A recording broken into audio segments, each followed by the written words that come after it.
ورجعنا بعد الفاصل مع برنامج ويك اند مع حمدي، ومعانا الاستاذ محمد هشام والاستاذ احمد نور. طبعا فريق حكيم السويس، وهنرجع حوارنا تاني ونتكلم على فريق حكيم السويس. تمام. حضرتك عايز نعرف يعني كواليس ابرز الحفلات اللي كنتوا بتعملوها ورد الجمهور معاكم ايه والتفاعل، يعني احكوا لنا كده يعني نبذه مختصره وسريعه كده. بص، في منظر انا عمري ما انساه. ساعه 24 اكتوبر 2012 واحنا واقفين على المسرح، وكان لاول مره قصر الثقافه يجيبوا كراسي، يجيبوا كراسي يحطوها في النص ما بين الكراسي. اول مره نشوف قصر الثقافه مليان فوق وتحت وكراسي في النص كمان. كنا عاملين دعايه كويسه، والناس كمان متشوقه ان هي تسمع حاجه عن السويس بقالهم كتير ما سمعوش. واحنا واقف على المسرح والشباب بقى واقفين، وكان اخر كوبليه بيقول كان سكوتنا شيء بيقتل بس صوتنا طبعه عالي، النظام علينا يحجر، اسالوا كابتن غزالي، اسالوا حتى الشهيد اللي ميت بابتسامه، شيخ مجاهد للحقوق، اسالوا حافظ سلامه. والناس واحنا بنقول الكلام ده كله الناس عماله تسقف، وقائد الجيش والناس المدعوين كلهم عاملين يسقفوا، وانا واقف بقى على المسرح وشايف المنظر. صراحه كان مش مصدق ان ربنا كرمنا ونجحنا والجمهور ده جاي عشاننا كله. فكان مشهد صراحه كلنا مش قادرين ننساه. كنت بتقول ايه تاني؟ بالنسبه لابرز الحفلات، هل الحفلات كلها كانت برضه احنا حفلاتنا لا، عملنا حفله في اسماعيليه. تمام. تقريبا هي دي، وعملنا حفله في دريم بارك في القاهره. بس احنا كل شغلنا وطني، احنا ما بنشتغلش الا وطني. يوم 24 اكتوبر احنا بنقدم حاجه للسويس بس. غير كده ماليش دعوه بقى مين مطرب بيغني بقى رومانسي بره ولا بتاع، لكن احنا جوه الفريق كلنا شغلنا وطني فقط. تمام. بس وان شاء الله بنجهز. في حاجه انا اتذكرها مثلا زي ايه، يوم 23 اكتوبر 2014 كنا عاملين حفله في الصاله المغطاه. خلصنا عرض، تعبنا في العرض، كنا مجسدين شخصيات. البروفات، تعبنا في البروفات جامد، فكنا عاملين حاجه قويه جدا، وكنا مجسدين شخصيات حافظ سلامه ومحمود عواد والفدائيين.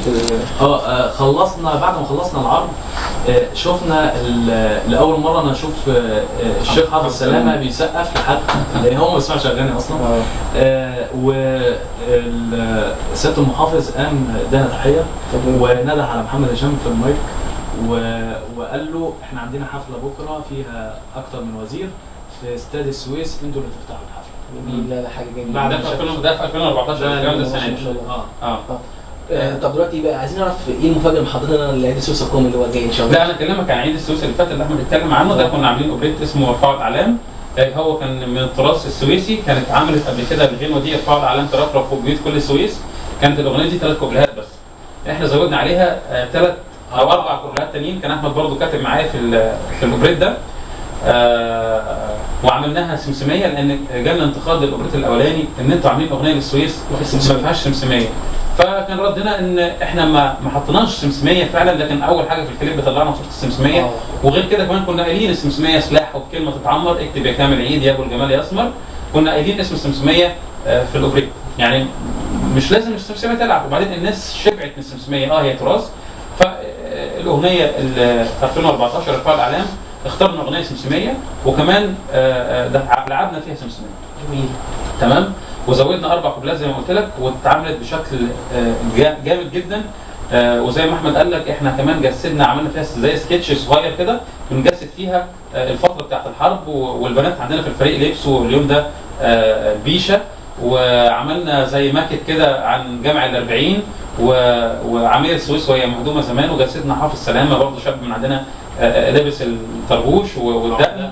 تمام. واحمد عواد، وعملنا زي سكتش كده قبل ما نبدا الاغنيه، وبعد كده رحنا دخلنا على الاوبريت. جميل جدا. ده في 2014.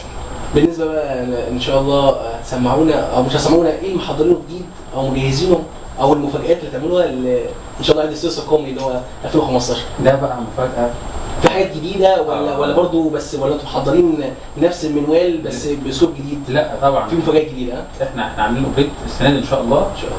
متوقع ان هو هيتسمع من كل الناس، لان نزلنا الشارع بقى. يعني الاوبريت الاولاني كان لفئه معينه، والاوبريت الثاني كان لفئه معينه. الاوبريت اللي جاي ده لكل الناس. تمام. هو اسمه رجاله من يومنا. ده حصري، حصري ما حدش يعرف.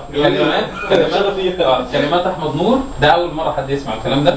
كلمات احمد نور وكلماتي والحان احمد نور. كان نفسي كان احمد سمعنا حاجه بس صوته تعبان فانا عازمه المره دي. وتوزيع كاجو عشان توزيع كاجو تمام من السويس. الاوبريت ده الحمد لله كل الفريق متفق بيه. على فكره الفريق عندنا لسه عارف الكلام ده من حوالي اسبوع.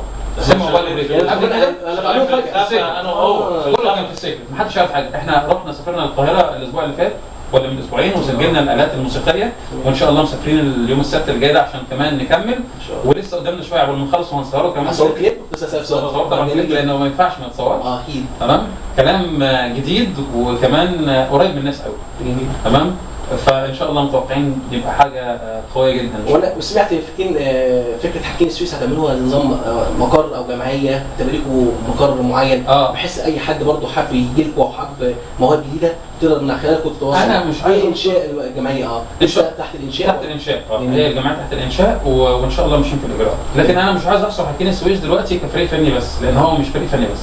يعني تمثيل على غنى على شارع لا مش ما هو ده كله منحصر في كلمه فن. لا احنا فريق خيري تمام فريق رياضي عملنا شغل في الرياضه قبل كده.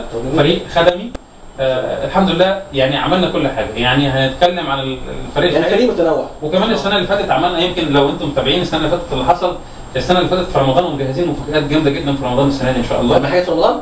طب ما تسمعنا حاجه. لا مش سمع. امال ايه؟ شوف يعني نظام شغال.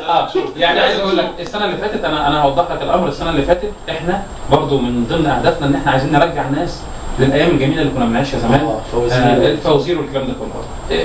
السنه اللي فاتت عملنا مسحرات في حكين السويس. كنا بننزل كل يوم الشارع ونقول للناس يا ساده يا نايمين اصحوا وصلوا الحكايين ده شهر واحد في السنه طوبى لكل المذنبين عجيبه من سنين يا سويس بلد فرعوني في التاسيس رهيب. وكنا بنمشي نصحي الناس. طبعا الناس كانت مبهوره بقى كلام الناس ماشيه في الشارع. وكان معانا صمام بلد اسماعيل ياسين ساكنه في روح تحسين يا جمعه يا شوان علمتنا التصميم وماشيين عاملين نقول مسحرات ستايل جديد. ومعانا واحد تاني زميلنا سماره معانا في الفريق بيغني الكلام اللي بقوله.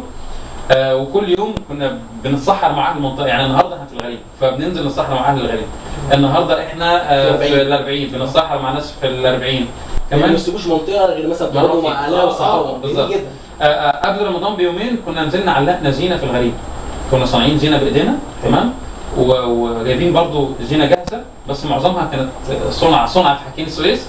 ونزلنا في الغريب علقنا الزينه في الغريب وسط اهل المنطقه. طبعا الناس رحبوا جدا بينا والناس بقوا ينزلوا من الشارع يساعدونا ويجيبوا لنا حاجه ناكلها وحاجات نشربها. واحد معدي والله لسه فاكره جاب لنا شيبسي ومش عارف ايه قاعد يوزع علينا وست نزلت من الدور الثاني جايبه لنا عصير ومش عارف ايه. روح جميله والشعب بتاعنا شعب يعني عاطفي وحبوب يعني حاجه جميله.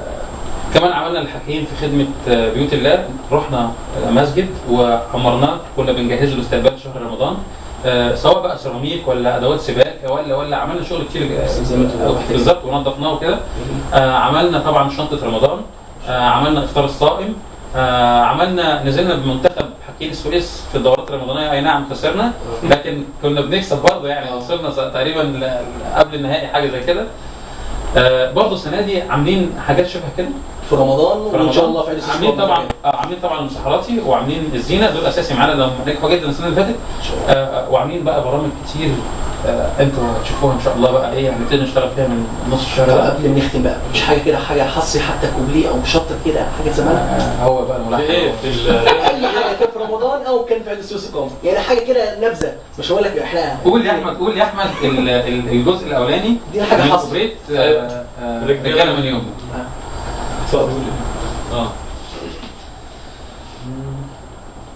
بنلف شوارعها ونحكي عنها مشهورة بكفاحها وطيبة أهلها رجالة من يومنا بنبني في أرضها والكل إيد واحدة هنا في أرض السويس. انتظر بقى. جميل في الاخر احنا بنشكركم ونورتونا وشرفتونا في جود نيوز ودايما يا رب في تألق ونسمع عنكم كل خير وكل نجاح يا رب. امين يا رب وان شاء الله يعني قريب قوي نعمل حاجه سوا تجمعنا بجود نيوز وكل الكيانات المحترمه اللي في السويس. ده شرف لينا. ونعمل حاجه بقى تسمع ان شاء الله باذن الله في السويس كلها ان شاء الله. شكرا يا فندم بيكم. والاخر نشكر حضراتكم وننتظر ان شاء الله كل جديد مع جود نيوز فور سويس مع برنامج ويكند مع حمد. السلام عليكم.